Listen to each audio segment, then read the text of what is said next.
Amen. And go with me to the book of Genesis.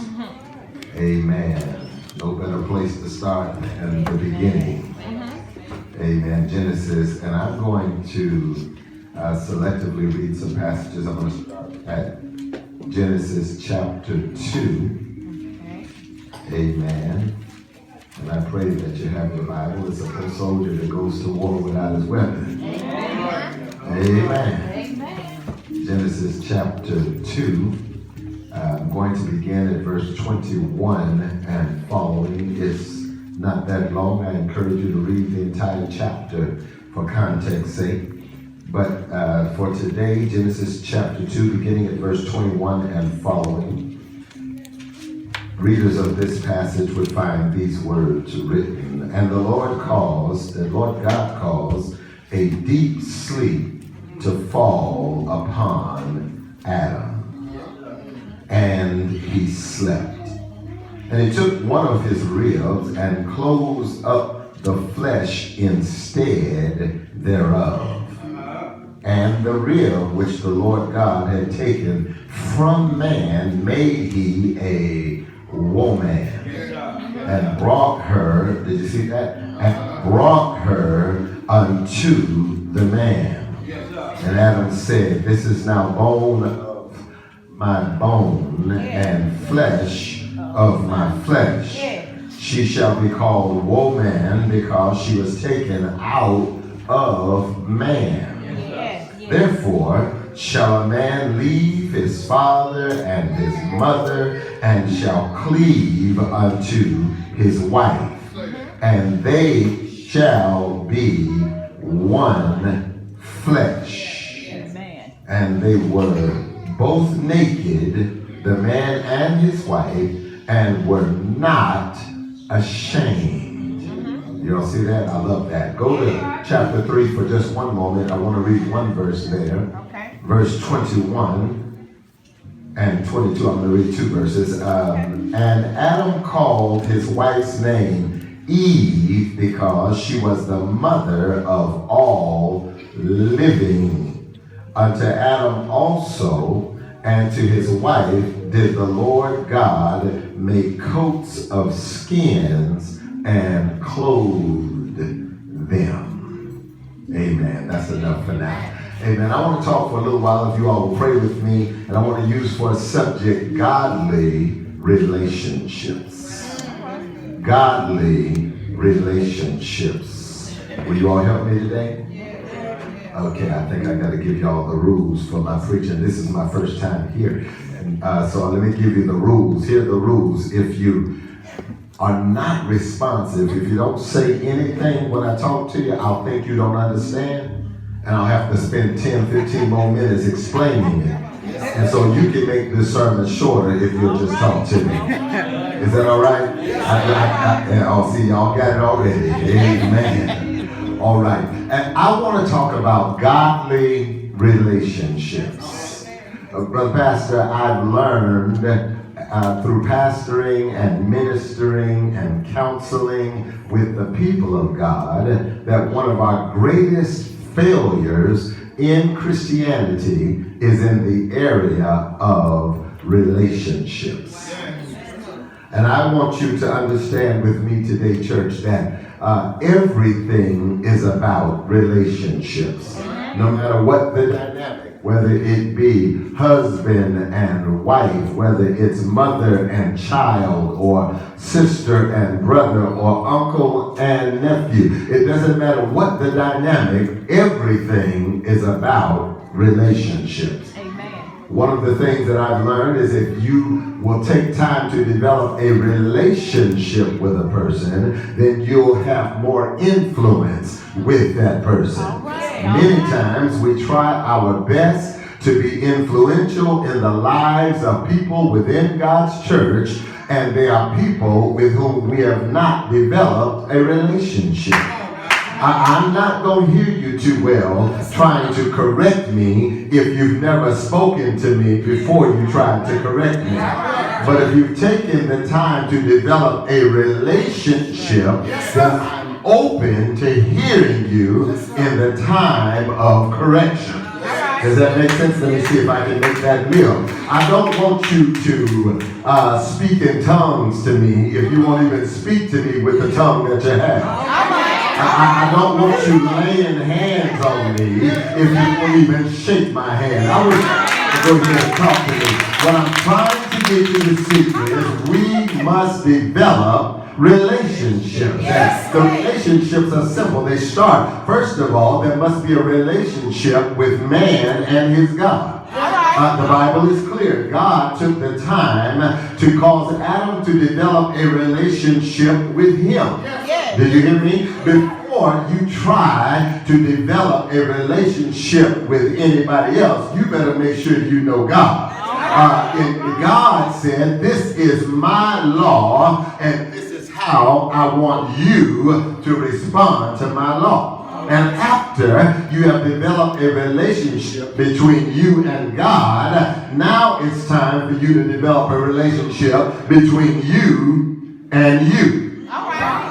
You need to learn yourself. You need to learn your strengths. You need to learn your weaknesses. You need to know your boundaries. You need to know what you can and cannot do. Don't go and unleash yourself on somebody else if you don't even know yourself. When you start knowing who you are, now you know how to relate to somebody else. Am I making any sense? I'm trying to get you to see that relationships must be in order. So first, it must be man and his God. Then it must be man and himself. And then you're ready for man and other men. All right. It was not until God established a relationship with Adam, gave him his law, allowed Adam to learn the law and see where he could fit in and know his own strengths and weaknesses, that God made him somebody else to relate to. And the reason that so many people end up in divorce court is because they don't know themselves and they don't know God. Do I have any witnesses in here? The reason that uncles and aunts and mamas and daddies and brothers and sisters fall out with each other is because they don't know themselves and they don't know how to relate to God. Because everything that we do, everything that we are, comes from who God has made us to be. And so, if you're going to have a godly relationship, it has to be based upon the way of God, the will of God, and above all else, the work of God. Will you walk with me for a few minutes? So first of all, let me show you in our text today that godly relationships are made in heaven. I heard your mother. I heard what you said. Godly relationships are made in heaven. Notice our text. It says, and the Lord God caused a deep sleep to fall on Adam. And well, when I read that, I got real happy, but Pastor, I learned something. I learned that maybe if God would put some of us to sleep, we'd have better marriages. And God did not allow Adam to be a part of the choosing of his own wife. Because if Adam was awake, he'd have been telling God, God, make her hair look like this, and make her eyes look like that, and make her walk like God. Said, no, you go to sleep, I'm going to do this. I'm going to choose not what you want, but I'm going to choose what you need. And sometimes we lose out on good people for relationships because they don't look like we want them to look. You know, they ain't got the right biceps and triceps. They don't look like Venus de Marlowe when they walk. But we've got to learn to let God give us what we need and not always what we want. How many of you know in here today that everything that glitters ain't gold? Everybody that looks good don't mean they're going to treat you good. Everybody that talks the right talk don't mean that they're going to talk to you right when you get in the relationship. Some of us, you know, back in the day when you used to buy CDs, y'all remember we used to buy CDs? You remember CDs, though. I know they done got antiquated now. We just download everything. But when I used to buy CDs, I'd be riding in my car, and I'd hear a song on the radio, and I said, ooh, I like that song. And so I go down to the music store, tell them I want that CD. I buy the CD, take it home, play it, and find out that the only song I liked on it was the one I heard. And now I got a whole CD full of stuff I don't like except one song. That's how we treat people. That's how we deal with relationships. We go out somewhere, we're at a restaurant, we meet somebody, and then we take them home and find out later the only thing I liked about you is what you said when we were at the restaurant. But you've got to take time to establish relationships. Because godly relationships are made in heaven. The reason why mamas and daughters can be good friends and still maintain the proper relationship. Because if you become a good friend and then you stop telling your daughter when she's wrong, that's a bad relationship. If you become such good friends that you can't correct your child, that's a bad relationship. But godly relationships are made in heaven. That means that they're directed. First of all, if it's made in heaven, it has divine guidance. And divine guidance is clear in our text. Because when Adam needed to learn how to relate to Eve, he learned from what God taught him. What did God teach him? He said, you've got to leave, you've got to cleave, and you got to weave. Can I walk you through that real quick? I got to move on. First of all, you got to leave mommy and daddy. Listen, brethren. Don't no woman want no mama's boy who can't grow up and be the man of his house. If you spend so much time being mama's boy, you're going to have a hard time being her man. Amen. I know you can't talk to me long, but I'm going to tell you this whole thing today because I came to preach it. But not only that, sisters, you ought not just be cute on the outside, but you ought to at least have a pretty spirit. You ought to at least talk like you got some sense. And look, when I see you out in the restaurant or on our date, that ought not be the only time you look cute. When y'all go to your house, it ought to look cute in your house. You ought not have junk everywhere. I wish y'all would talk to me in there. Somebody's got to maintain what mama told us. One of the worst things in the world is to see a woman out and she got her hair did. Her nails did, y'all. To me. I know I'm right. But then you find her baby and they got a snotty nose and nappy hair.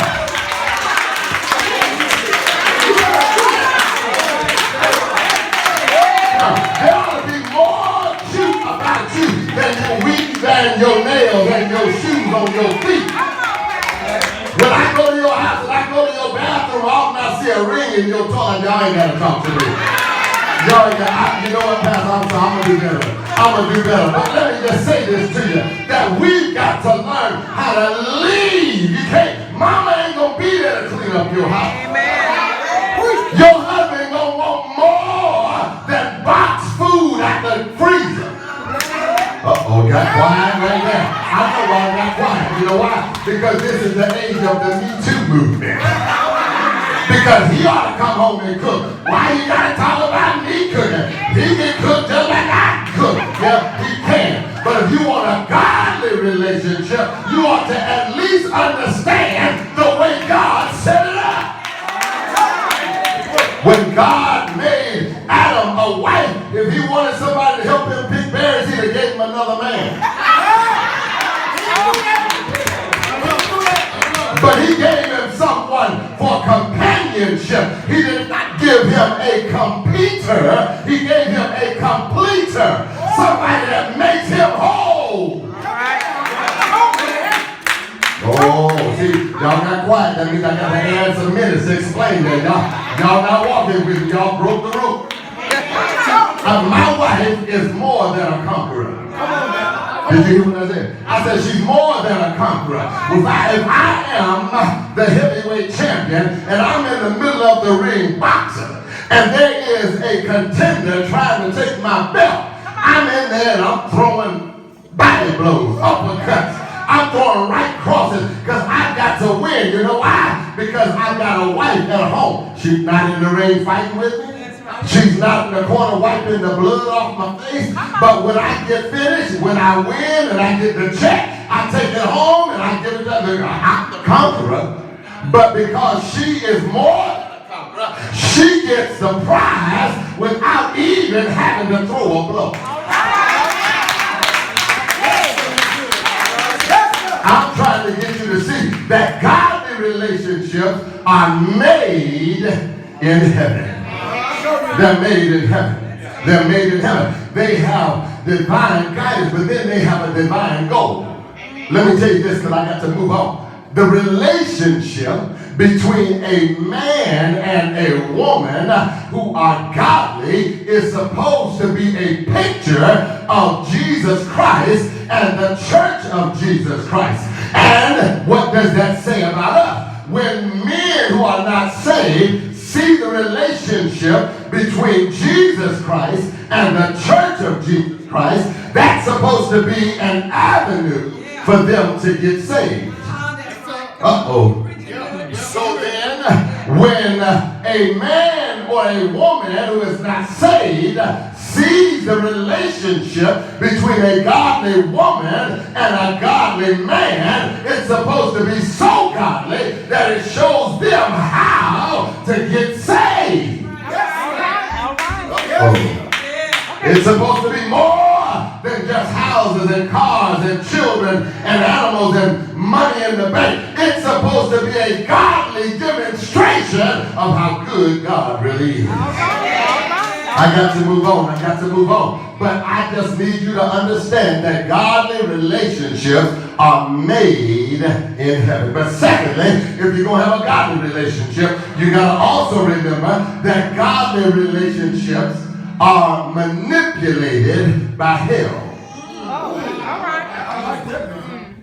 Come on, lean in here. I don't care what the relationship dynamic, and I don't care how much you love he and how much you love she. I don't care how close you and mama are, or how close you and your brother are, and blood is thicker than water, and all that kind of stuff. Godly relationships are manipulated by hell. Why?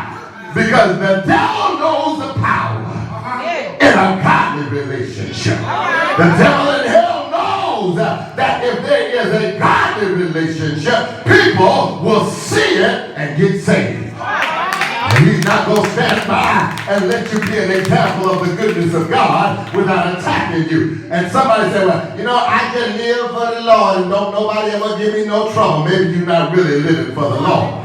Because if you're living for the Lord, they that live godly in Christ Jesus shall suffer persecution. You're going to catch it, baby. If you are living for the Lord, hell is coming your way.